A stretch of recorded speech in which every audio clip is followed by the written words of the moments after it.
여러분은 아주 꺼림칙한 비밀 같은 걸 가지고 계신가요? 아니라고요? 나는 그런 비밀 없다고요? 여러분의 어릴 적 악몽 같은 기억들은 누구에게나 말할 수 있는 이야기이신가요? 비밀은 아주 중요한 경험입니다. 그 비밀의 수위가 어떻게 됐든, 그 비밀이 어떤 파장을 불러일으켰든, 아무에게 말하지 않겠다는 그 단념, 처음 느껴보는 부끄러움 혹은 반항, 처음 느껴보는 자신.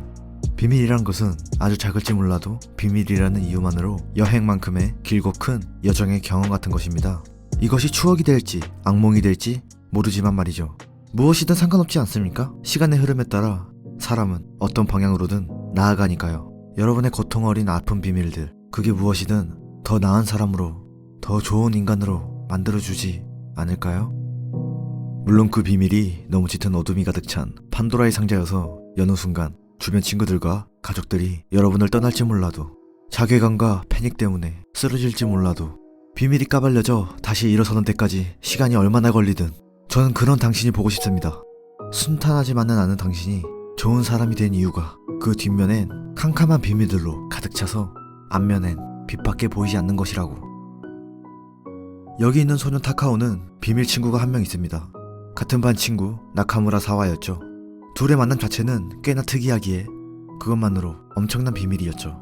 타카오는 감당조차 힘든 나사빠진 나카무라 사와를 만나며 여러 방황을 합니다. 둘은 평범하게 그지없는 주변 사람들과 따분해서 미쳐버릴 것 같은 마을을 혐오했죠.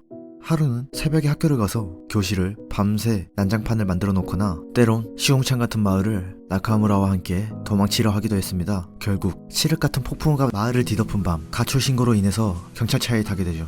나중엔 정말 심각해져서 타카오는 나카무라를 구원한다는 명목으로 같은 반 학생들이 수영복을 갈아입고 수업을 할 때 속옷을 몽땅 훔쳐버리는 짓까지 하죠. 물론 이건 학생이라도 개해바긴 합니다. 나카무라와 비행을 저지른 타카오는 느꼈습니다. 이미 나의 평범한 인생은 끝났다고. 그리고 그 비밀들은 만천하에 까발려졌을 때 타카오는 넋이 나가버리고 말죠. 타카오는 어쩌다 이 지경까지 왔을까요? 타카오에게 있어 작은 비밀은 거짓말이란 재료로 쓰였고 눈덩이처럼 굴러떨어져 아주 커다란 비밀이 되어버렸습니다. 타카오에겐 있어 나카무라와의 관계 그 자체가 비밀이었죠. 타카오는 이제 평생 어둠 속에 살아가야 할까요? 아닙니다. 타카오는 그 많던 비밀들을 지나오고 무척 긴 참회를 했으며 커다란 벌을 받았으며 더 나은 삶에 다가가게 되었습니다. 새로운 인연을 만났을 때 자신의 비밀을 밝히고 자신있게 자신의 감면 뒤쪽을 보여주며 진실된 자신을 보여주었죠. 당신의 안 좋은 비밀 때문에 무리를 하고 착각을 했으며 너무 먼 길을 와버렸을 때, 스스로 비밀을 자백하고 스스로 벌을 받으려 할 때 당신은 바뀌어 있을 겁니다. 자신이 은밀성을 띠는 무언가를 가지고 있다는 것은 그것만으로도 매력일 수 있습니다.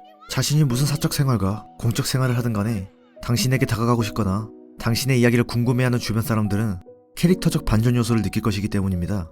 물론 여러분이 평소에 건강한 사람이라면 말이죠. 여러분의 비밀을 자신있게 밝히고 다니라는 말이 아닙니다. 일부러 동정심과 관심을 받으려 고통 어린 서사를 자신의 입으로 광고하고 다니라는 말이 아닙니다. 궁금하지도 않은 비밀을 자신있게 여기저기 말하며 동정심과 관심을 얻으려고 한다면 눈치 빠른 이에게 그만큼 짜치는 일이 없겠죠. 들킬 비밀은 언젠가 들키게 되어 있고 때가 되면 자신의 입으로 밝혀야 될 때가 오는 것입니다. 중요한 경험이란 비밀에 의해 자신이 여러 감정에 동요하며 여러 방황을 하고 그 경험들을 어떤 감정에 의해 자신만 기억하려고 꽁꽁 싸서 지킨다는 것이 아주 중요한 경험인 것입니다. 진실이라는 무기를 가지고 당신의 옷을 발가벗기려는 무언가에게 지키려는 것 말이죠. 어쨌든 그 비밀이 어느 경계선에 있든 그 비밀을 누가 알고 있든지 여러분의 그 비밀은 꽁꽁 얼어버린 감정 같은 거라 시간에 따라 가치가 정해지기에 녹기 전까지 비밀에는 차가움이 짙은 법입니다. 마치 항상 혼자 다니던 아이가 커가며 좋은 친구를 한두 명 두고 시간이 지나 결국 조금 어른스러워졌을 때 사실 자신은 어릴 적 부모님에게 학대를 당했고 시간이 지나 부모님이란 단어는 사라졌으며 부족한 사랑과 관심 때문에 다른 사람은 상상도 못할 짓을 벌여왔으며 그곳에서 결핍을 메우려 한 아니란 생각을 벗어나기 위해 물질적, 정신적 가난을 벗어나기 위해 발악을 했다는 멋진 비밀이 타인에게 무척 차가웠던 그 비밀이 녹는데 15년이 걸린 것처럼 그때 결국 트라우마 아닌 트라우마를 자신의 입으로 당당히 밝히는 순간 그 약점 아닌 약점을 들키더라도 자신에겐 걱정과 불안이 잠식되지 않을 거란 확신이 서는 순간 당신에겐 눈에 보이지 않는 멋진 빛이 눈부시게 파도칠 것입니다. 여러분의 그 길고 혼란스러운 여행이 한낱 방황과 성장이 지나지 않으며 참고 참아왔던 그 비밀에 평안만이 가득하게.